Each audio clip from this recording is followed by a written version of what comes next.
Nostradamus, get the hell out of the way because it's time for the Arsenal Vision, guys, to predict the future. This is the Arsenal Vision post-match podcast. My name is Elliot Smith. You can block me on Twitter, Yankee Gunner. Look, there are podcast episodes that I think are anticipated, maybe the season predictions, where we talk about who's going to be the best player and who's going to score the most goals and all that stuff, because it's fun, because you can laugh at how wrong we were at the end of the season. Maybe season wrap-up episodes, deadline day episodes. Nothing stands out. Nothing jumps out quite like the fabled and beloved Predictotron episode, where we, I would say experts at predictive analytics, predict the future. We literally say what the results of all the games will be. Now, look, some people would say this ruins it for you because then you don't have to watch the games because you already know the outcome. But at least we're not going to tell you exactly how it happened. No spoilers. Let's put it that way. We're going to tell you what will happen, but we're not going to spoil how it will happen. Big stuff coming up Monday, so I hope you will definitely join us for that. It'll be out before the Palace game, and then there'll be an instant reaction or full pod on Tuesday following that. But so that is that. Now, Tim has moved home, and I'm so thrilled and happy for him. But moving, as you know, is quite a bit. And he's also in Germany for the women's return leg with Wolfsburg in the Champions League. So that rules Tim out. Clive had an emergency that rules him out. But we've got their predictions noted. So they are going to be in the show, and you don't want to miss what they predicted. You'd be shocked to hear how both of them have us getting relegated. Those two, plastic. Here with me now is Scott. You can find him on Twitter, _that_crab. Hello, Scott. Yeah! There it is, lustily. And Paul, you can find him on Twitter at Pause My Pants. Pause. Woohoo! Woohoo, indeed. So here's what I want to do a little bit differently. We did our predictions in advance, and I do have to thank Gary Smith, a patron and just a lovely gentleman who has been on podcasts with me before to do this sort of stuff, put together a whole presentation on the Predictatron Champions League edition showing what we predicted, us silly podcasters, but also what the patrons predicted. I think close to 1,000 patrons have weighed in with what they think, which is a woeful response, let's be honest. So patrons, you have until Saturday to get your final thoughts in, because we are running a bit of a competition there for who does the best. Yes. Mm-hmm. I think it's pronounced Smith. Is he English? Yeah. Okay. So, sorry. Gary Smith. Smith. Smith. Double F. Smith. My bad. Smith. Gary Smith. Yeah. Okay. Yeah. You have to forgive me, given that I have the Americanized version of Smith, which is pronounced Smith. Okay, cool. Glad we did that. That was a nice diversion, and I hope we have many more like it. What we're going to do this time is I will tell you the results that each of these fools picked, and then the correct result that I picked.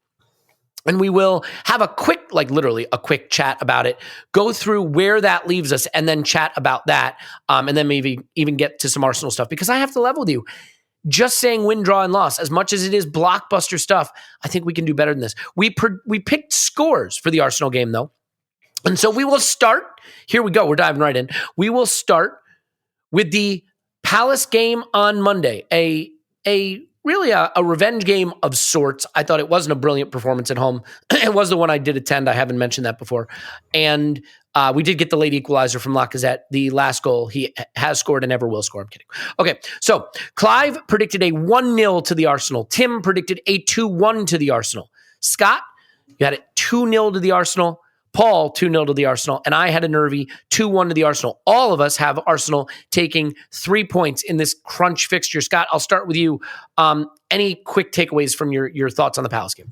Well, one, I'm coming back and looking at what I actually predicted, and it's like, wow, that's incredibly rosy, and I must have been feeling really good because I was kind of reevaluating everything this morning, and I was not quite as rosy, but I'm still hopeful that everything will turn out this way. I think the injury news for Crystal Palace is actually they're kind of going to have some players ruled out. So I think that should go in Arsenal's favor. Maybe Zaha and Olise, is that right? Yeah, that's what I'm thinking too. So I think that will be helpful because I think both of those guys concern me. I'm also really impressed with Edouard, or I don't know if it's got a special pronunciation, but I'm going to go with that one. So I think, I think that Vieira has done a really good job of turning Palace into a team that was really, really bad and really just escaped relegation the last couple of years to a team that is solidly mid-table. I think have been kind of in that really in the 8th to 12th range. So I think this is going to be a tricky, tough fixture. But I think that Arsenal have more to play with play for right now, and I think that's going to be kind of the edge. That's an interesting point that I didn't consider, but Paul, you also have it 2-0 to the Arsenal. So nice, easy win. No challenges here? What was I thinking? Yeah. Jesus, It's going to be a lot more like this, I assure you. Now, yeah. yeah, go ahead. Yeah. It's the Monday. It's a game on Monday. It won't ruin our weekend. Yeah. What was I thinking? Maybe we'll get Monday Night Football, so we'll get to hear more from Gary Neville on why Mikel Arteta should leave Arsenal at the end of the season, because if he gets top 4, he will have achieved all he can at the club. He will indeed. Yeah, I think 2-0. We got to keep them quiet. They had a couple of jammy goals against us the last time. They're good, though. It does seem slightly rosy, but I'm going with 2-0. I'll stick with my 2-0. Don't change it, Elliot. But too late. 2 jammy Can't goals do that anyway. against us last time. We're secure. We're strong. Our defense is good. Yeah, okay. I'm sticking with it.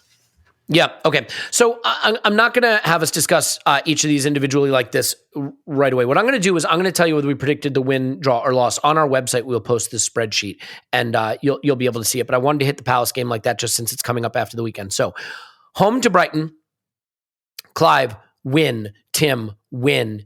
Elliot, win. Paul, win. Scott, win. So that's two on the bounce. Doing great. Away to Southampton, Elliot, win. Clive, win. Paul, win. Tim, win. Scott, draw. No, I think it says Tim lost here, 3-0. Surely that can't be right, though. I think the color coding is wrong there. Is that possible? Maybe it isn't. Yeah, I think that could have been a mistake there. You're right. He does have it on 3. He does have it 3-0 here. Not 0-3. Tim, I mean, to be fair, I mean, are we going to lose any games? I don't think so. So everybody feeling pretty good except for you, Scott. You have that as a draw. Yeah, I mean, I feel like we're going to draw one of these 3 because I think there's some tricky ones that are kind of coming up.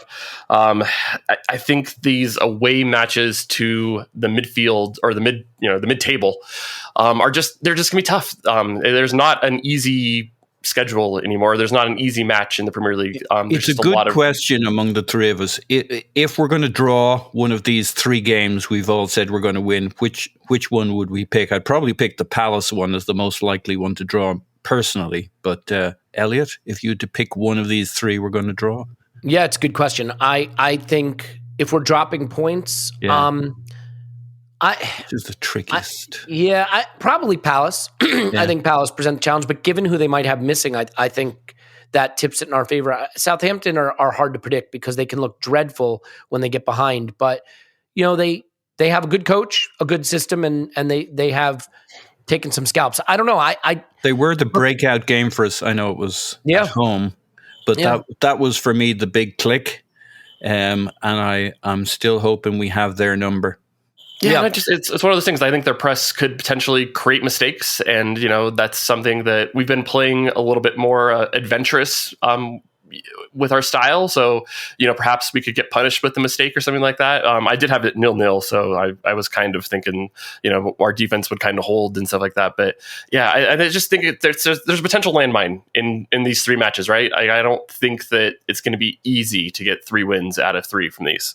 It's possible, but it's not going to be easy. Yep. It makes sense to me. That's always the problem with these predictatrons, right? Individually, you say, we'll win them all nearly, but actually, there's going to be some draws in there. There's going to be the game. It didn't quite pan out. Yes. And I do want to mention, by the way, since I know you are following along, Scott, and you were following along to what I'm reading, Paul, I sent you something that has errors in it. So I'm just going to reference that the one I just sent you now is the correct one. So please sing from that hymn sheet so that you don't get messed up. So we continue, though. The next game is Arsenal away to Chelsea. And that obviously is the one where you look at, I mean, if we have any hopes of third, obviously that would be the one that you'd focus on. Clive has us winning that. That means 4 straight for Arsenal. Paul and Scott have us drawing. Tim and I have us losing. And Paul, I'll start with you. I mean, I don't know what to make of Chelsea, but they seem to have righted the ship from maybe a little bit of a wobble. I just feel like they are a team that has enough dangerous players in decent form. They seem to have stabilized a bit. And they're it's not that I think they're much, much better than us. I think it could go either way, and I just have us losing it. But as we're going to find out, I don't think Chelsea can be caught. I think these would be free points if we get them, frankly. Yeah, no, I think they might be a little surprised how much better we are than the last time we played them. I mean, they'll have seen the results coming in. They'll have seen the table. We're basically tracking them in terms of points performance or since the big click. But it ain't the same when you meet a team in the flesh. So okay, it's going to be away from home for us. Their crowd will be angry with a chip on its shoulder because life has been unfair to Chelsea recently and they're misunderstood. So they'll be fired up. But I think will be a good match for them. I have it down for a draw, right? Yeah, that's right. I think that's about right. I think it's going to be a good game. I think we're going to show we're up to it, but it's going to be really tough to get a win under those circumstances.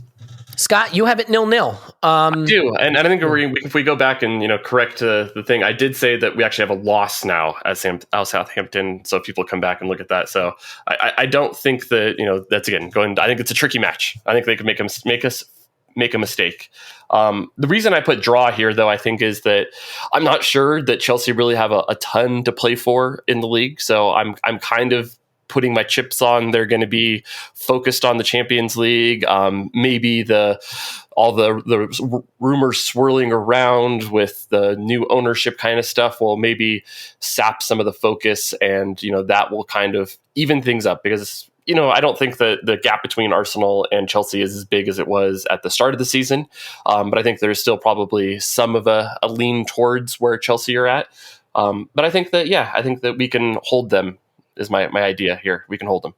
Okay, so once we get through that, we then have Manchester United at home. And this game, forget the table, forget the stakes.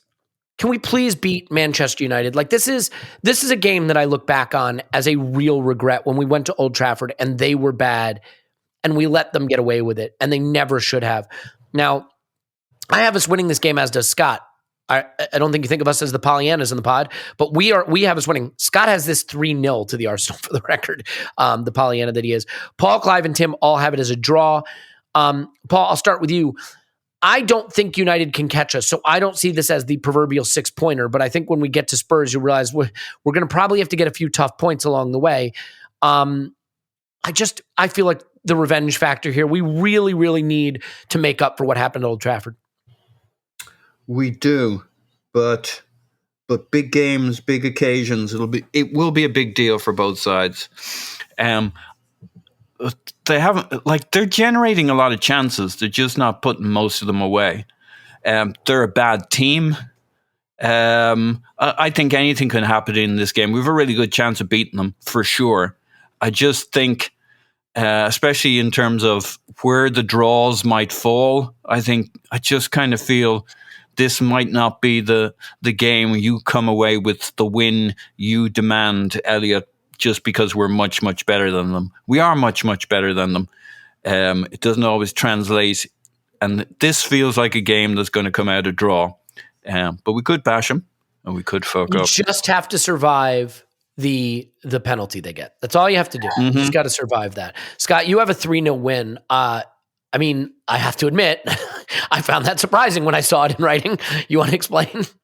Yes, I think this is something that kind of goes to their style, and I think where they're going to be in the table. So I think they are going to have to come out and be the aggressors, and I think that's going to leave potential gaps for Arsenal to be able to exploit.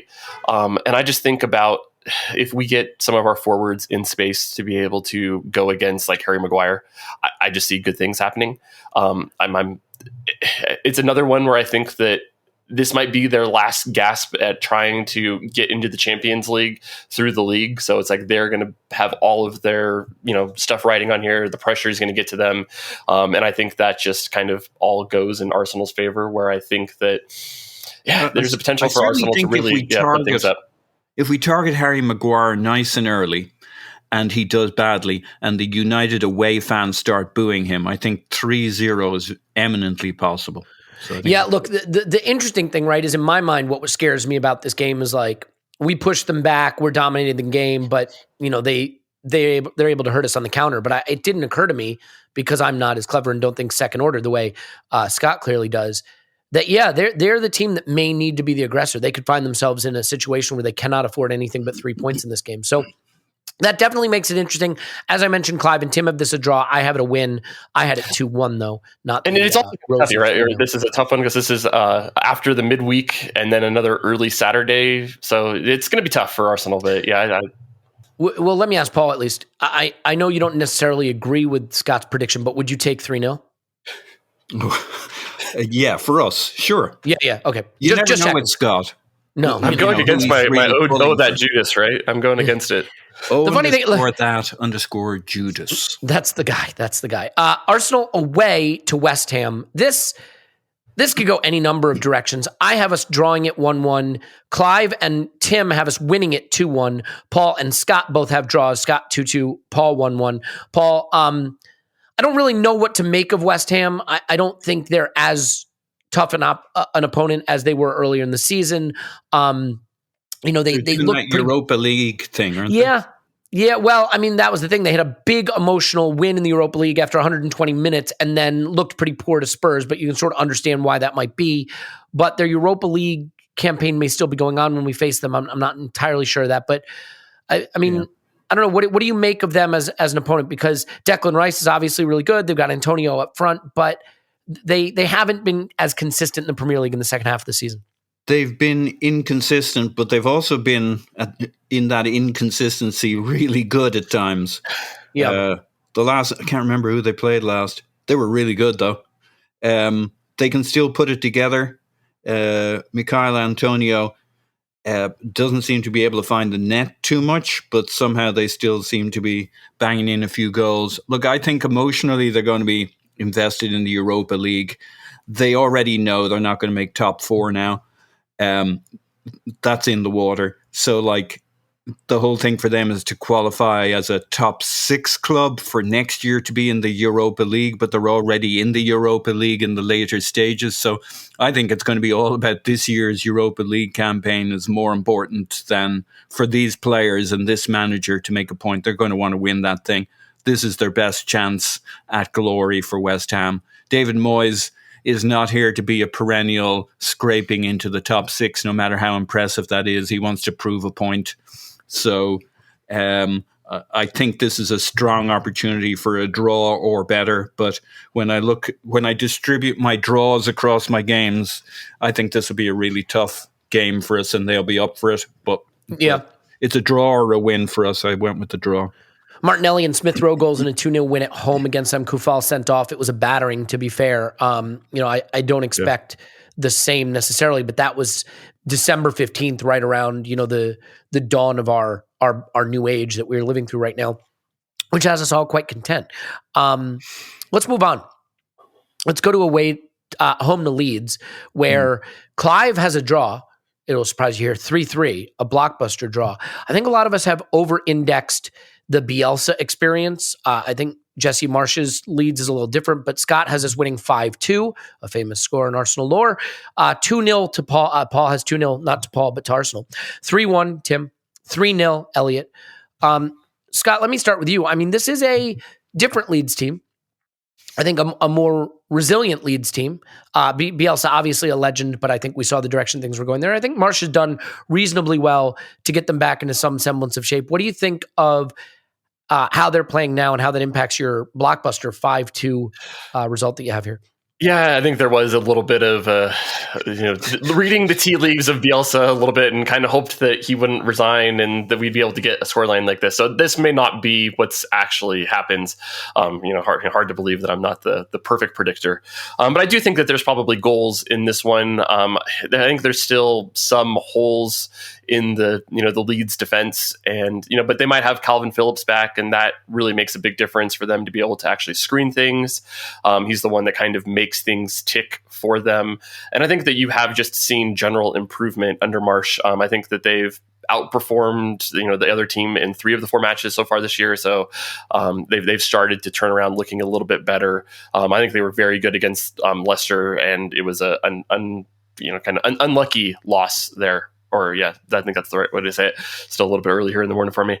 So yeah, it's going to be tough. But I still think that they're going to be fighting for their lives, and they might be going out there, and there might be chances for Arsenal to, take advantage of space. And I think that's kind of where my mind went, where I thought 5-2. Hard to know what to make of them, because I watched the first half against Wolves and they looked like they didn't belong in the Premier League. And then they go on to win that game 3-2 against 10-man Wolves in really emotional fashion. I guess, they're home to Southampton, they're away to Watford, they're home to Chelsea, they're away to Palace, they're home to City. Like, when they face us, I still think they're going to be in dire relegation straits. So unfortunately, I don't think we will get a Leeds that has pulled away and doesn't have much to play for. With just 3 games left after that, I think maybe even 2 for them. It could all be riding on it, which makes it a little nervier. A team that I don't think will have much riding on it by that point necessarily. Actually, I should probably check their fixtures as well. But is Newcastle. Newcastle, another team that was a joke, not a joke anymore, looks a little bit tasty. They got some players that are a little bit scary. And Scott has us losing away to Newcastle 2-1. Clive has us drawing 1-1. I have us drawing 1-1. Paul and Tim have us winning 1-0. Paul, I'll start with you. That is no easy game, I would suggest. And, I know you look at Newcastle right now, and they are, let's see, they have played 29 games. Watford have played 29 games, and they are a full, 9 points clear of the drop. It is starting to look like the candidates to go down are down. Leeds have tough fixtures ahead. Everton have tough fixtures ahead, so they could still get pulled into it. It is a 3-team race, right? It's between Burnley, Everton, and Leeds, I think, for that last relegation spot. Yeah, Newcastle still have to play Liverpool, City, and Arsenal all in a row, but we are the second to last game of the season for them. Presumably, just based on the distance they have to the bottom teams now, they will be safe by then. I think that makes a difference, maybe a bit of a festive atmosphere of Newcastle fans dreaming of the Saudi money that'll be spent in the summer rather than dreaming of a win over Arsenal. Who knows? But I still am a little nervous about that game, because freed of the pressure of the drop, they do have some fun players up front who can cause you a lot of trouble. And I think St. Maximin, for example, not an easy player to live with. What are your thoughts on this game? I think I can't decide if a Newcastle that's nervy about the drop would have been helpful, but I don't think that's going to be the case. Yeah. Look, I don't think we should live with Alain Saint-Maximin. We've only really just met him. You got to let things play out naturally. It's just too much pressure in an early stage in a relationship. But I do think defensively, Newcastle are very secure. Generally, that's one thing they kind of had it before, but they weren't good at being defensive. But they had plenty of training around it, and they've really had it tightened up recently. So they're not going to be easy to score a lot of goals against. But I think we're just significantly better at the football. And as you said, they'll have found their niche for the rest of the year. They'll be hovering safely in lower mid-table. I think 1-0 away is a good look for us against Newcastle. I think we're just going to outplay them, and we'll get our goal, maybe 2.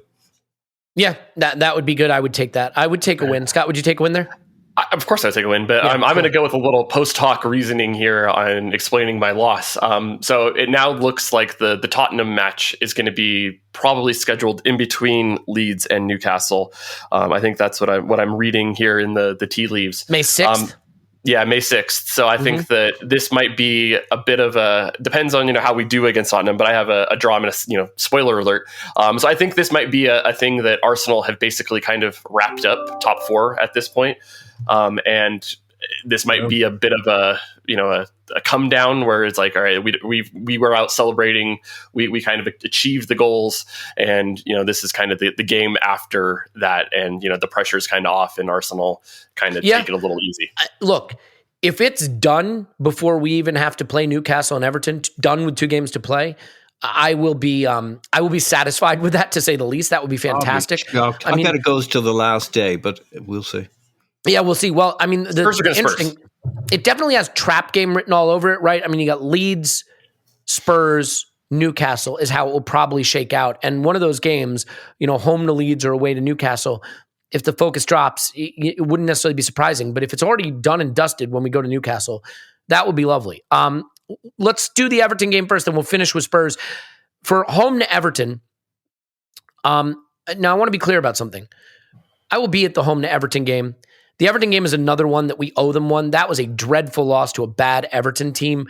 I think they will be, probably just about up on the last day. I don't know if they'll have anything to play for. If we have something to play for, I think this could go the way of the famed, was it West Brom?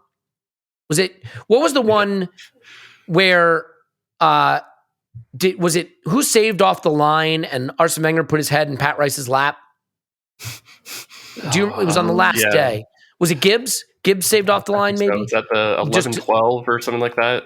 It was West Brom away, I think. I'm remembering that right. Gibbs against West Brom, I think. Yep. On the 11-12 season. I could see that actually being really nervy. A young team trying to protect their chance to get in the Champions League against an Everton with nothing to play for, that's just kind of having a fun time. And I could see that being nervier than it needs to be if we need those points. Clive has us losing 2-0 at home. Clive's weird. He has us drawing 3-3 with Leeds. That's another one. I can only assume he's doing that because I'm going to be at the game and Clive's going to be at the game, and Tim's going to be at the game. But Tim has us 3-0. I have us 2-0. Paul has us 2-0. And Scott, who is the Pollyanna of the group, has it 4-1 to the Arsenal. Scott, I'm curious to get your take. Like, if we need this game and Everton don't, do you see more of a we batter them easy day in the sun, or do you think young team, lots of pressure, and it gets real nervy? I mean, I don't know. I could see we've seen lots of these kinds of last day where everybody just kind of takes it easy, defense kind of optional. I do think that Everton is just going to scrape by. I think they will be out of danger on the last day, so they'll be kind of relieved, and they won't really have anything to play for. And I think that is the potential to you kind of look back at some of the other time the batterings we've had on the last day. It's out in the sunshine. I kind of think back at the 4-0 against Aston Villa. That was the one that I kind of point to and think, everybody's just going to go out there, have a bit of fun, and it'll be good. So I think that's kind of where my mind is here on that. Yeah, I mean, I the other thing I would take is I would take us losing to Everton and then getting a repeat of that famed final day where Tottenham went to, I believe, a relegated Newcastle and lost 5-1. Do you remember that? Yeah. Was that the 2016? And I think it mattered. I can't remember. Yeah, Newcastle were down and they beat Tottenham 5-1. I would take Tottenham going to a relegated Norwich and losing to lose top four. And wasn't it? It was a 10-man Newcastle too, wasn't it? 10-man Newcastle. Yes, that's correct. They won 5. Mattered. That was the day we swapped places with them dramatically. Yep. It was great. I mean, you can't script any better than that. But yeah, I mean, to be fair, all kidding aside, I'd take 10-0 to the Arsenal to finish the season, as you know. Last game, away to Spurs. And this is where the homerism shows through. No one has us losing away to Spurs. Tim has us winning 2-1. The rest of us all have it as a 1-1 draw. Scott, I'll start with you. So look, my thoughts on football. Go batter the opposition. Go take the reins of the game. Go sit in their final third, batter them, test their defense, create shots, get chances, get shots would be a better way to say that, and win the game on the front foot. I don't think you do that against Spurs. I think it's the one team I'd be fine with us parking the frickin' bus, because that team will kick it long to Kane. He'll head it down to Son. He'll feed it to Kane and they'll score, or Kane, Son will score. That's just how they do it. And the number of teams that let them do that does my head in, because that team, when they have to defend in transition, is hopeless. That team, when they have to break down a compact defense, again, pretty hopeless. So especially if we don't need to win it, if a draw is sufficient, and we may know roughly. I actually think the later they schedule the fixture, the more helpful it is to Arsenal, if it gives us more information about what we need. But Scott, do we go to Spurs and say, break us down and try to live with us on the counter? It's the one game where I think I would back that approach. No, I totally agree with that too, because then I think it also goes into the different priorities of the teams, right? Because I think that Tottenham are still going to be chasing Arsenal at that point. So they're going to be in the situation where the pressure is on them to go and beat us, right? So it's like they are going to have to do that. They're going to have to be the aggressors. They are not going to be able to play their classic, do their 5-man defense and, then try to spring and do the overlapping fullback kind of things to, feeding crosses to Kane to try to score on the counter kind of thing. So I don't think that is going to be how things set up. I'm hopeful it's one of those we can sneak an early goal, and then that really kind of calms the nerves for us and then puts the extra pressure on them. I mean, it's still not going to be an easy match because I think, they're a decent team. I mean, I've gotten big trouble for this, putting together the combined 11. But I think they do have some good players on there, even though I like Arsenal as a overall better. Any team that has a Son and Kane in it is going to be scary to kind of play. But I think that if we do what you say, sit back a little bit, that feeds right into our strengths. Because I think, maybe this is the Rob Holding game where you bring him on at, 60 minutes and really just defend all the crosses that they're going to throw into the box. And it's, hopefully not going to be too bad. You start to add up the points. Well, Paul, sorry, let's get your thoughts on that. Away to Spurs, would you park the bus or would you say play your game? Don't let them dictate your football. I wouldn't park the bus. I'd keep it you got to play your football, but I'd keep it tight. I'd keep keep that extra guy a little back, keep your full back tucked in, not bombing past. Having Tomiyasu back makes a big difference, right? Because you got to win second balls and first balls against Spurs. Like that's their only way out. And if Cedric is going up against Son, for example, trying to battle with him like that gets a little worrying. Yeah, I just think you keep it very tight. Midfield and defense, keep those guys close together around the Kane-Son axis, Kane in particular. So you just don't get overextended forward. So I don't think you play a different system formation or anything. You just the more conservative version of the two midfield pivots. Don't have Xhaka cheating up too much because that's exactly where Kane's going to want to hover for that out ball from them. And Scott's exactly right. If we get this is the difficulty for Arteta. He can't sit back, so to speak, too much because first goal really does change that fixture for us away from home at Tottenham with the way they like to play. So you want to put yourself in the best situation to get that first goal, but not overextend. Yeah, I mean, that's going to be a really stressful game, obviously. And I look at Spurs as a team that has one way to hurt you. But to be fair, they're really, really good at doing it. And if you don't let them do that, I think you start to see all the flaws in their team, So how about let's wrap up this segment by saying where that has us just in terms of points. So Scott, I believe you have us getting 18 points, right? Sure. Sounds right. Yep. 5 wins, 3 draws, 2 losses, 18 points. And that is the fewest points of anyone. So you've lived up to your Judas name, even though you had a couple of weird ones in there. But we're on 54 points right now. So even adding 18, that's 72 points. It's pretty good. I don't need to tell you what we're going to predict to know that would put us in pretty good shape. And it only gets better from there. Clive has us on 19. He's always been the negative Nelly. That gets us to 73. I have us on 21 points, so never call me negative again. That gets us to 75. Paul, 22. That gets us to 76. And Tim, feeling happy about the new home and everything going on in his life, 23 points for the Arsenal. Gets us to 77 points. 77 points probably puts you into third place or puts you right in the conversation for third. Yeah. Now, in terms of goal difference, Clive has us on the fewest, +4 through this stretch, 17-4, 13 against. Paul has us on +9, 16-4, 7 against. Scott has us on +10, and Tim has us on +10, even with all the points we picked up. We're scraping a lot of points, fine. And I have us on +11. So you're talking about like low 70s points based on roughly what we're predicting. And goal difference is roughly around if you take Clive's negative Nelly out of it, roughly around the 22-23, +23, 72-ish points. That's That is a good season. I mean, you will absolutely take that season. So that's where we have it for Arsenal. Now, the only downside, right? Normally you do the Predictotron, it gets really nervy. I think based on those point totals, I can pretty much guess how this is going to play out. But I found myself going through this and feeling a little more nervous as I was doing it. Let me just give you a little bit of what the group, what the patrons did. The way this shakes out is that here, let me do it this way.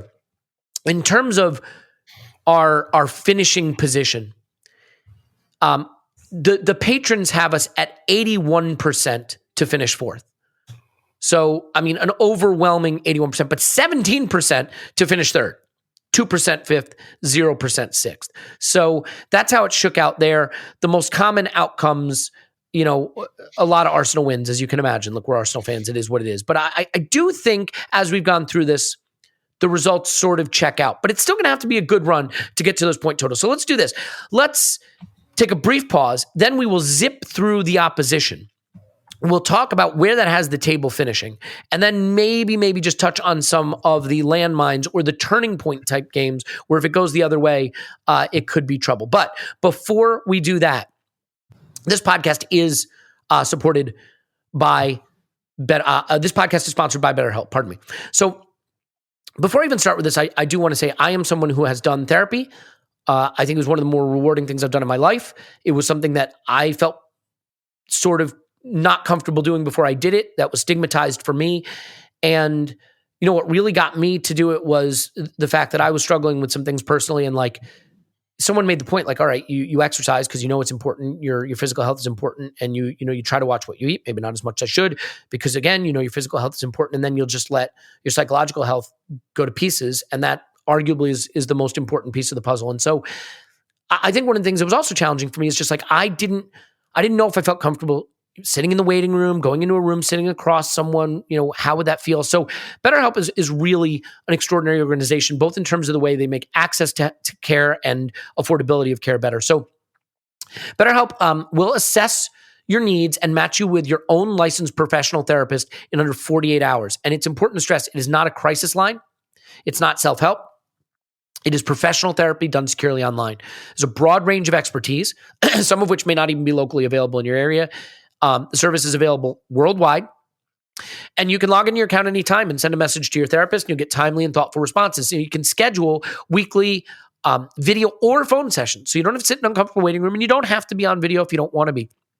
So they're committed to making the best therapeutic matches. You can change therapists if needed. You can start today, start living a happier life. Visit their website. You can read testimonials. There are lots of them there. Join over 2 million people. It's a lot of people who've taken charge of their mental health with the help of an experienced professional. I know a lot of people need this right now. And I do think, given just what's going on in the world and the challenges of social media and the challenges of the news and challenges of what we've gone through with the pandemic and the isolation, I do think being able to have this come directly to you, be more affordable, be more accessible is great. So I am really proud of this. And you can get 10% off your first month at betterhelp.com/vision. It's betterhelp.com/vision. Go there now, get the help, do the work, makes all the difference in the world. Betterhelp.com/vision. Now, quickly, if you are feeling your best, you want the best talent for your business, well, you know who you need for that. That's Indeed. They are the absolute best because of the one place where you can attract, interview, and hire all in one place. Only job site you're guaranteed to find quality applications that meet your must-have requirements, or else you don't pay. You don't spend hours on multiple job sites. Time is money, as they say. You get one powerful hiring partner that does it all. One of my favorite features they have is Instant Match, because as soon as you sponsor a post, you get a short list of quality candidates with resumes on Indeed that match your job description. You can invite them to apply, and you only pay for quality applications that meet your must-have requirements. Because that's the thing. If you're looking for a job, sometimes you don't know which to apply to. Well, with Instant Match, Indeed, you can invite people to apply to your job. So they say, oh, wow, yeah, that's a good fit for me. So really clever. Join more than 3 million businesses worldwide using Indeed. They deliver 4 times more hires than all other job sites combined, according to Talent Nest. So start hiring right now with a $75 sponsored job credit to upgrade your job post at Indeed.com/BlueWire. Offer valid through April 30th. Go to Indeed.com/BlueWire to claim your $75 job credit before April 30th. Indeed.com/BlueWire. Terms and conditions apply. You need to hire, you need Indeed, Paul. Is that enough of that? It is. Damn it, Paul. Can you just do the thing? Indeed. Do the line. Indeed. Thank you. It's like pulling teeth around here. To be fair, this is a terrible episode anyway. Okay, so let's do Chelsea because I think we can blow through this one personally. I am going to spoil all the drama and say, here's what Elliot has for Chelsea the rest of the season, and this is not a joke. Win, win, win, win, win, win, win, win, win, win. Home to Brentford, away to Southampton, home to Palace, away to Leeds, home to West Ham, away to Everton, home to Wolves, away to United, home to Watford, home to Arsenal. Here's the thing. The hard games, if you can consider, like if West Ham is hard, or if Palace is hard, or if Arsenal is hard, we think it is, those games are home. Okay? The away games, I mean, they're bankers. Maybe not Southampton, depending on what you think, but like Leeds, Everton, the only hard game they have away, the only hard game left is Man United, and I just think they're going to beat Manchester United. I just do. So I have them taking all the points, literally all the points, and that puts them on 84 points. 89 points. Jesus. Yeah, 89 points. The league. No, I don't think so. But I think it's gonna be a run that they will. The only problem with your assessment is they haven't told you which games they have to play Lukaku in, and those will be the ones that drop points. Yeah, I mean, it's fair. Look, I don't know. I mean, I think I can't. Here's the point. I can't figure the game. I mean, maybe they're going to drop points to Arsenal at Chelsea, but I can't change what I picked, which is us losing to them. And maybe they'll drop points away to United, but I think they're better than them. And all the rest of the games, are they going to drop points away to Everton, a bad Everton, or home to West Ham? I mean, maybe. You never know where other competitions may come into play, but I have them going on to just take all the points. So that's it. Now they'll drop a few points, but not many. And Tim, where is a question? Tim has them with 7 wins and 3 draws. Okay, so he has them taking 24 points, which again, that's going to put them on 83.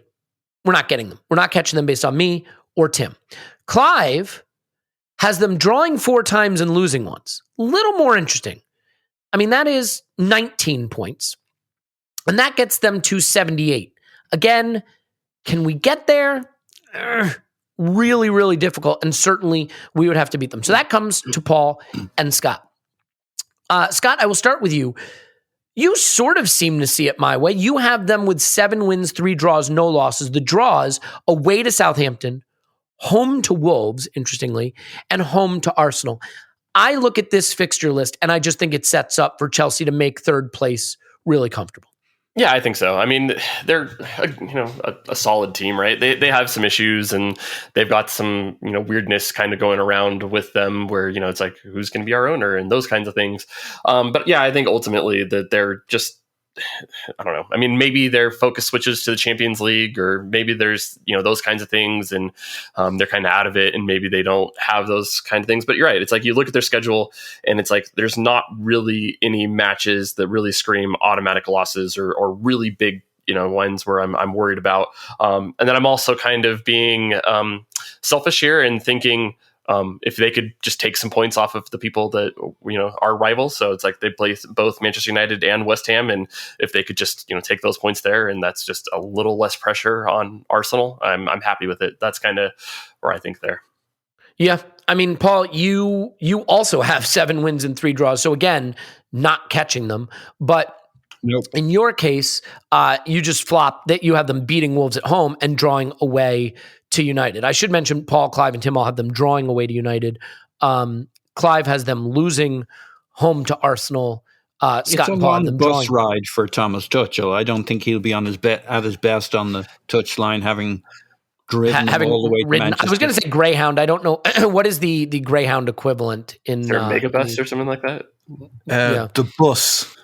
The bus, okay, on the bus. But Paul, I mean, dreams of 3rd place were dancing in my head when I saw the totals we came up with. But when you look at their list, I mean, their fixture is a dream. No play, away to Man United is their toughest game, toughest big game, if you can call that a big game, and away to Southampton. Like Southampton could be problematic for them if they're on their day, and Chelsea are a bit passive, and they play Lukaku.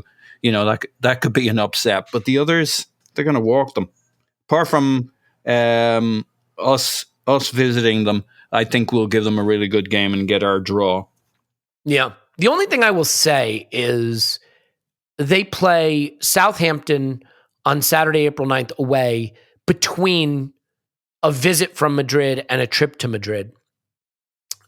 They then have, they get a little bit lucky league-wise, but maybe unlucky cup-wise. They have Crystal Palace in the FA Cup semifinal after the Madrid tie. They play us. We're unlucky, right? We don't get them right around the Madrid tie, but who knows? If they get past Madrid, which I wouldn't rule out, if they get the Madrid that we saw for, basically almost 2 hours against PSG, I think they can get past them. And then some of these other fixtures may look a little trickier. And they may have an FA Cup final on the horizon, which takes their sights a little bit off the league if they just feel safe in the fact that they've qualified for the Champions League and the rest doesn't matter. So always hard to predict what will happen when there are other fixtures that may be scheduled in a round that matter more. But safe to say Chelsea look like they're coasting beyond us. Let's do Manchester United next, because I think the good news is, in the same way we can probably rule out catching Chelsea, I think we can probably rule out United catching us. So I will start with Clive and Tim. Clive and Tim actually almost have the identical results here, but Tim has 3 wins, 5 draws, and a loss for United. It is just one of those things where that is obviously not going to get it done for United. And that is 15, 20 points. That puts them on, hang on. No, that's wrong. Sorry. 9 plus 5 is still 14. 14. Right? Yeah. Thank you. That's much better. That puts them on 64. And I don't think that gets anywhere close. Clive also has 3 wins, 5 draws, and a loss. And again, that's going to get them to the same number of points. So we don't need to do Elliot is bad at math again. So that's helpful. Paul, we'll talk to you here a bit. You equally hate Manchester United and think they're terrible. You have 3 wins, 4 draws, and 2 losses. The losses being everyone has them losing away to Liverpool. You also have them losing away to Palace. I don't think Manchester United are particularly good. I think maybe there's a little homerism in how we've picked here, but these results don't get them close to the top 4 race. They just don't. Yeah, to be fair to me, and I really think we ought to insist upon it, yeah. I only had them losing twice, which for this Man United, I don't think is unreasonable. But I have them with a bunch of draws because, their best way of playing is if the other team comes onto them, but they're United. So not every, they got enough home games that people will go to Old Trafford, pay them a little bit of respect, sit back a little bit. I think they're going to struggle to get wins. And so I've just got a bunch of draws for them. And I don't feel bad about that. They're going to play some crafty teams along the way. I have them down for a few wins. Everton, Norwich, Brentford. But I think against good teams like your Brightons, your Chelseas, your Arsenals, your Leicesters, savvy teams who won't give away anything too easily. Those are the draws I gave them. You're not going to shift me off that. Yeah. I honestly just don't see them, Scott, as being all that good. You have 2 wins, 4 losses, and 3 draws. Not a fan of Manchester United. You have them losing away to Liverpool, away to Palace, home to Chelsea, and away to Arsenal, all of which I could see. Anything in particular that you want to say about why you just think Manchester United are no good? Apparently I was feeling extra homery when I made these predictions. I think that's kind of obvious here. I think there's a potential of them just quitting on Ralph Rangnick, and because it's he's not here next year, or at least he's not going to be the manager next year. If they kind of don't really go on an amazing run early to get back into the top 4 race, they really won't have anything to play for. And you kind of look at some of the players on this team, and it's this has the full potential of downing tools and just giving up completely in the league. They might still have Champions League stuff to play for, do those kinds of things, and so it's the league might just take a total backseat. And I think there's a potential for a full collapse. And that's what I'm hoping for, because I think it would be hilarious. Yeah, I don't think it's out of the running. The reality is, right? You've given them you've given them some results that I think are a little harsh, but like I could see them losing away to Palace, home to Chelsea, away to Arsenal, away to Liverpool. Like none of that is that ridiculous. But I mean, you start to. Oh, and by the way, I have them. I mean, I'm the United homer. Actually, I have them winning 5 times, but losing 3 times and drawing once. I just felt like their underlines have been okay, and maybe they pull it together for some games. I have them, beating Everton, beating Norwich, beating Brentford, winning away to Brighton, who seem to have really fallen off, beating Leicester at home. But even still, that only gets them to 16 points.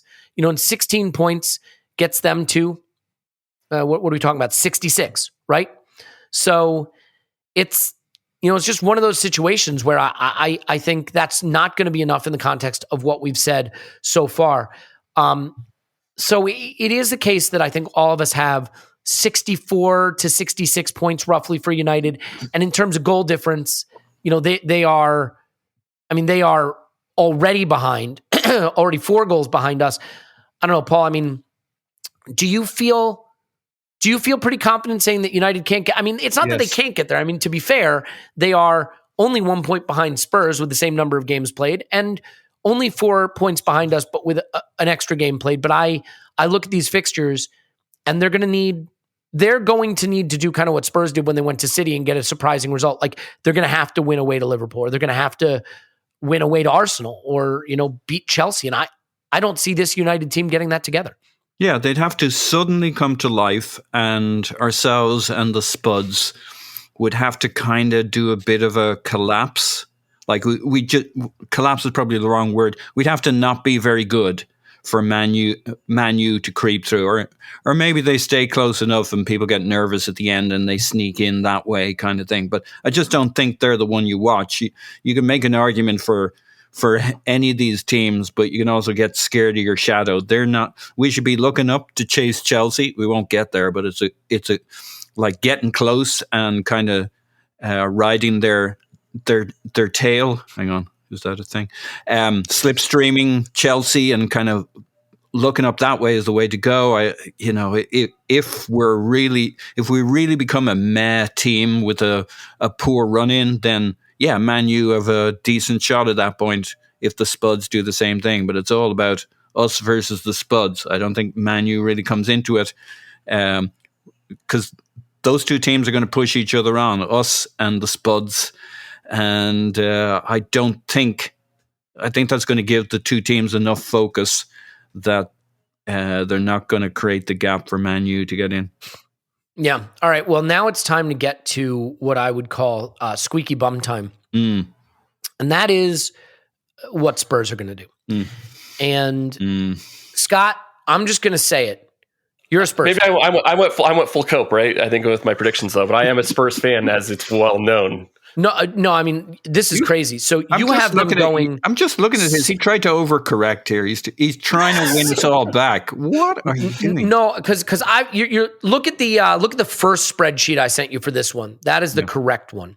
Okay. The first spreadsheet that I sent you, and you will see that he's gone full Spurs fan, like full Spurs fan. I don't know what to make of this, Scott. I'll save Clive and Tim for later. You've gotten 6 wins and 3 draws for Spurs. No, I've gone. You got to look at the first spreadsheet that I gave you. We're bouncing back to the first spreadsheet. Okay. You've gotten 6 wins and 3 draws, and I cross-reference that because you have Spurs beating Arsenal 2-0. So this is the correct one. Special. And yeah, and so you have. Jesus. There's no let me go through it for this you. guy from himself, honestly. A home draw to Newcastle, then away win at Villa, a home win to Brighton, an away win at Brentford, a home draw to Leicester, an away draw to Liverpool, Jesus. A home win versus Burnley, a home win, an away win to Norwich, and you do have them beating us 2-0, if I am not mistaken. That I see having 6 wins and 3 draws. That's 21 points. And that puts them on 72. That's scary. And I don't like it. And I want you to explain it. Yeehaw. Well, I think that there's an error in here, but like I always say, a team with Son and Kane is dangerous, and that could happen. I hope it doesn't. And I think if we switch back to the second one, that is hopefully the correct one, because I think what happened here is this looks to have transposed my Chelsea predictions to also maybe down to this one. I don't know. So it is. Thank God. So I can go back to the other spreadsheet, the one that has you hating Spurs. Yeah, let's go with that one, right? Where I think I did a little extra coping, and I think what did I say here? 7 draws and 2 wins was this kind of the one after you flung your. Yes. Okay. I apologize. Yeah. This is my fault. My fault. All right. We're not going to edit this. We're just gonna struggle through this. It's all right. No, it's all right to make fun of me. It's okay. Okay. Good. No. So what you actually have is way weirder, if you ask me. You have 6 draws, a loss, and 2 wins. Losing away to Liverpool, which everybody has.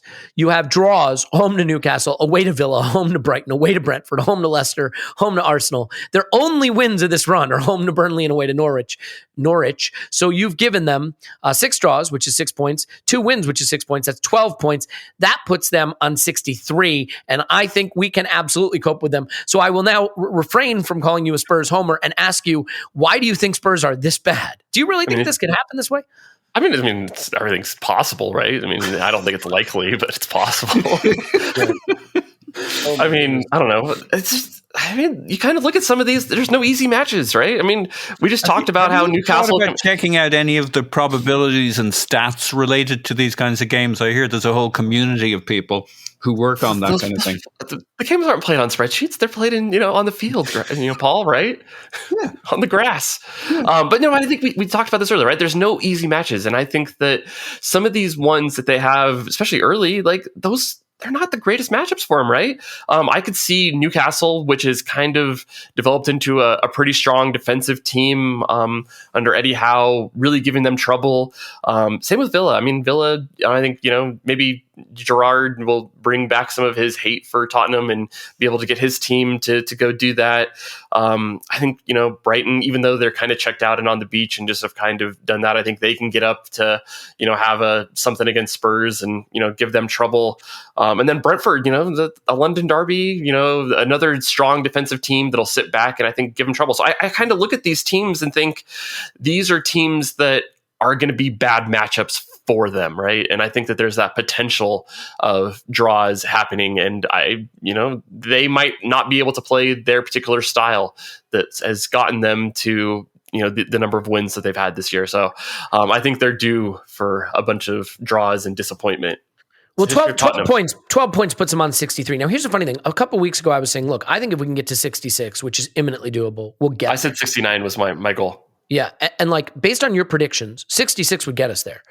As we go through this, though, I'm realizing that I was probably generous to us. And so let's get to Paul. I'll tell you Clive and Tim in a minute. Paul, you have, as the Spurs homer, 5 wins for them and 3 draws. So 18 points, which would put them on 69. Nice. And a loss to Liverpool. I don't think I realized it, but apart from hosting us and away to Liverpool, setting aside Scott's incorrect point that there are no easy games in the Premier League, they're all easy. This isn't a particularly intimidating run. No, they've got a good run in, easier than ours. I do take Scott's point that the matchups aren't necessarily great for them. Like home to Brighton probably suits relatively Brighton as a style. I think there's what you want is kind of meh games where where it's low scoring and they get a bunch of draws, but there's just a really good opportunity for them to get. What do I have? 5 wins, away to Norwich, home to Leicester. I mean, that could be a cagey affair and hopefully ends up in a draw. Home to Brighton, the same there, but I have it as a win. Away to Aston Villa. I think Villa are going to try and play football. Why not? They're Gerrard's still trying to make a name for himself, so I think that's going to allow Spurs to get their goal on the counter. Home to Newcastle. I mean, I think I've been pretty optimistic about Arsenal results, very optimistic about Arsenal results, and I kind of matched that in terms of real competition. Spurs, I gave them the benefit of the doubt. I only have them losing to Liverpool away. They'll probably lose one of those other games and maybe draw one of those other games, but the same's true for us. This is if they play well. They're very solid at the back now and in midfield, and they have 2-3 dangerous lads up front. 3 at this point now with Kulusevski. So, yeah, I think they're going to be good and dangerous, and they're going to get results. Yeah. I mean, it's unfortunate, but here's the interesting thing, right? If you look, so Clive has them getting 4 wins, 4 draws, which is 16 points. That would put them on 67. Tim has them getting 6 wins, 1 draw, 2 losses, one of which is home to Arsenal critically. But 6 wins and 1 draw would get them 19 points, put them on 70. I have them with 6 wins and 2 draws to get to 71, their only loss being away to Liverpool. But even on 71, again, I look at what we've predicted for Arsenal, who are currently on, 54? Okay. And I have us finishing on 75, Tim, 77, Clive, 73, Paul, 76, and Scott, 72. So even if you take my rosiest outlook for Spurs, as I guess the resident Spurs fan here, and you take Scott's most negative outlook for Arsenal, which is to be expected, you still get us finishing above them.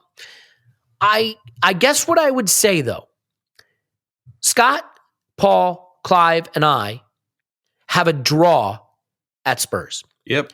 Tim has a win at Spurs. And so if you flip those and give Spurs a win there and take 3 points off our totals and add 3 to theirs, and again, that's not going to happen, obviously. That will never happen, and why would we even be worried about it happening? But if it did, which it won't, now, Scott, it does get a little nervy. Now, the interesting thing is, if you look at the way our calculation, it wouldn't be taking a point off us and 3 to them. It would be taking a point right. Sorry, off we would be adding 2 to them, adding taking 2 a point to them. off. Yeah. My mistake. I was told there'd be no math on this entirely math-based episode. If you look at our run and you look at what you predicted, for example, in the games around that game, then I think you do have a situation where away to Newcastle and home to Everton matter. And I'm sort of curious, Scott, like having heard this and gone through it and looked at projections and seen that like we all have a somewhere between maybe as many as like 5 or 6 points up on Spurs, but maybe as close as like 1 or 2. Can you really see the derby not mattering? I mean, do you think that it could be an irrelevance even if we lose it? I mean, like everything's possible, but we know kind of how this all plays out, right? And this is going to be a huge match. It's going to be the most stressful match of the entire season. It's going to be absolutely horrible to watch, and it's going to be just miserable. I mean, I think that's my prediction. It's just going to be 90 minutes of misery, where I think I'm going to feel like I'm going to vomit from nerves the entire time. There's no way that it's not going to be matched. I mean, or not matter. I mean, I think that's just the way the fate is going to have it, right? Like, I mean, as much as I would love for them to just go on a absolute horrid draw-filled run, I mean, that's kind of my coping, but I do think that there's a good chance that they get a good amount of points for this, and it's going to be incredibly close. I was hopeful that, some of their matches, over the last month, that they would drop some points and be able to give Arsenal some breathing room and, make it so mid-60s was, a comfortable for getting into 4th place. That's kind of where I was shooting for, 69 points. At that point, I thought that was 90% enough to get into the top 4. Now I look at it and 69 points is about 55% for getting in the top 4. Like, that is just not really certain at this point. It really is getting into the low 70s. I think you have to get to, 72 points gets you to 92% to get in the top 4 right now for my predictions or my simulation. And yeah, it's just, I really cannot see a path where that match is anything but misery and still full of stuff. But I think that match is probably going to be the decider, right? So it's like the stuff after that probably won't have nearly as much weight, but that's going to be the highest leverage match of the season for Arsenal. Yeah. Paul? Yeah, well, you can sense from Scott the wrench he has with his two teams going up against each other. There is vomiting. I love that we're playing into this bit, by the way. Just absolutely. Yeah. I just looked up how much is 30 pieces of silver worth in today's money. It's $197.40, which doesn't seem that much, Scott, for what you've gone through. I would love this game not to be important, but I think it will be important, and I think it'll go pretty much down to the wire. We'd be lucky if the last game of the season isn't important. There's almost a gravitational attraction of teams that, you'll just be at a point where you're beginning to break away in the race in, and because of that, you stupidly give up some points. These guys are going to go neck and neck to the last game of the season. Just buckle up. That's the way it's going to be. Don't lose at Shite Hart Lane, Toilet Bowl, and kind of, if we can keep our nose ahead, yeah. But I think the Spurs game will be highly consequential. Don't lose. But if we do lose, it just means probably the last day will be truly neck and neck.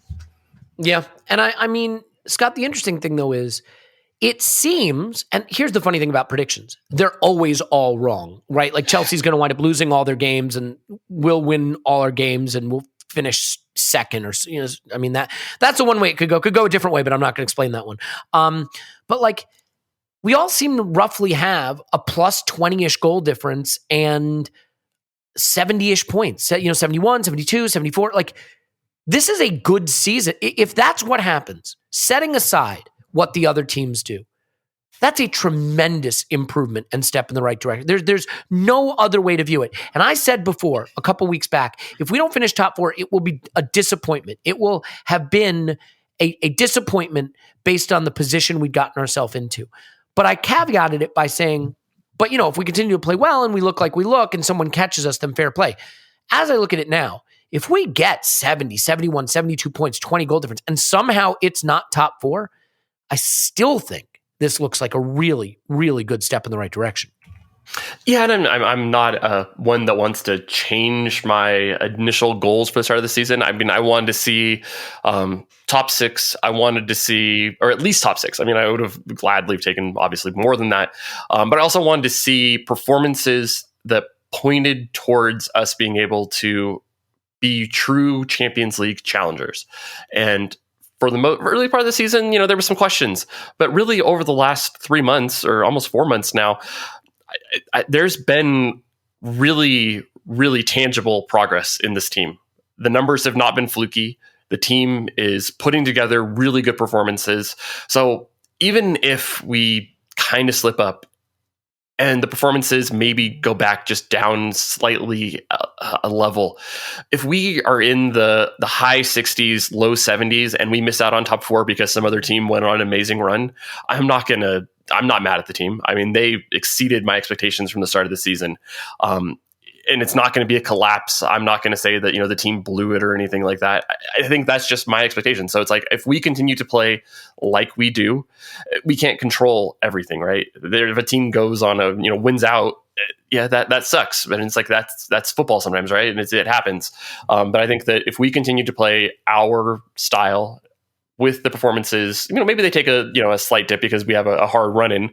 But if we continue to play at something close to what we've played over the last 3 months, I don't think that we can really complain and be mad. And I think that we will come out at top four more often than not. I still have us about 70% for the top four. And that feels right given our position, right? That 4-point gap right now that we have with them is nice. And it's something that will help us. And yeah, it's probably going to be close, but it's still going to be where I'm probably going to come away from this season thinking it was a success and there was progress, even if, it kind of slips up at the end. And it's funny, right? Because we feel like, oh, well, it's all downhill from here. We're on the run in. But then you look at like 10 games. And in a 38-game season, like that's more than 25% of the season, right? Yeah. So it's not just the last little bit. We're not like 3 games left and we just have to get there. So there's still a lot here. And, look, if we play the last 10 games similar to how we played the first 10 games, not great. If we play the last 10 games the way we played the previous 10 games, we're going to look really good and we're all going to feel great. And I anticipate that that's what will happen. And I think just restating what we've all picked, between all of us on the pod who know the future basically perfectly, I think you'd say, we have us finishing somewhere between 5 different futures, 71 to 75-ish points, with Chelsea a pretty good bit ahead, Spurs maybe somewhere between 4 and 8 points behind, and United behind that. And I think that's a reflection, honestly, of the caliber and quality of these teams over the course of this season. I think that would fairly reflect the season we've seen. So we just have to hope that happens. But I will say, based on my predictions, the derby looks like it's going to matter, and that's scary. But, if we get Scott's predictions, then it won't. And so we'll root for that. I think we'll leave it there. This is an episode that is always blockbuster because you get to hear me reading off a spreadsheet. You get to hear numbers. You get to hear bad math, math being done in real time. You get to hear terrible predictions being made. But what makes it even better is we will take these spreadsheets once I've collated them into the proper one. And I apologize for bouncing back and forth between the two. And we'll put it up on the website so you can keep track of it, see what the patrons picked, which we will update by Saturday. Obviously, got to get the picks in time for the next game. And then, and then we'll just track it and see how it goes. But it definitely made me feel like these teams, especially Spurs and Arsenal, could get hot on the run. And obviously, Chelsea will win every game I pick because I'm an idiot. But that's good. I think we can leave it there. Paul, you feeling all right about it? Yeah, I am. I still think there's a gravitational attraction. It's these two teams will narrow towards each other. Last 2-3 games will be critical. Don't lose the derby. But yeah, I feel good about it. We're averaging 2 points a game since pretty much the start of the season. If you ignore the first 3 games or so, we're definitely doing 2 points a game. We've got 10 games to go here. That's 20 points. 74 points. That'll do it. It might be slightly harder fixture list than before, but like something around 20 points. So I think 72 is eminently doable here. 72, 73, maybe 74. Yeah. The only thing I'd add is that unlike, maybe like Chelsea's fixtures or even Spurs to some extent, there weren't a lot of games as I was picking ours where I was like, oh, well, that's an easy one. You know what I mean? Yeah. There's a lot of these, West Ham away and, Palace away. And, those are games that, like, if I said they're going to go the other direction, it wouldn't shock you. So we'll just have to see. And it starts on Monday and we need to get the result. Now, we will have a podcast out on Monday. I hope you'll listen to it. There'll be more to come. And we have a lot of really exciting announcements to make over the next week or so. So I think you'll be happy to hear that. I do want to say thank you for being here. It means the world to us, especially if you made it to this point in this pod in particular. I'm just flown back from my parents' house in Florida, and I seem to have brought something back to the cold with me, so that's fun. But we will probably not have much between now and Monday, but we'll have a pod Monday. We'll have a pod Monday evening after the game. We'll have a pod Tuesday, and it'll all kick off after that. If you missed it, Darwin Nunez and Cody Gakpo scouting videos up on the Patreon, and I think you'd be surprised at some of the conclusions we draw there as well. So that'll do it. Scott's on Twitter. @_that_crap. Thanks, Scott. Thank you. Really? Couldn't do it that way? Yeah, that's what I do. Okay, my bad. The was only on the intro. Got it. Paul's on Twitter. Pause my pants. Thanks, Pause. Woohoo! That's the one I was expecting. My name's Alex Smith. Block me on Twitter. Yankee Gunner. We love you, everybody. Stay with us. We'll talk to you after Arsenal 10, pal. Snow.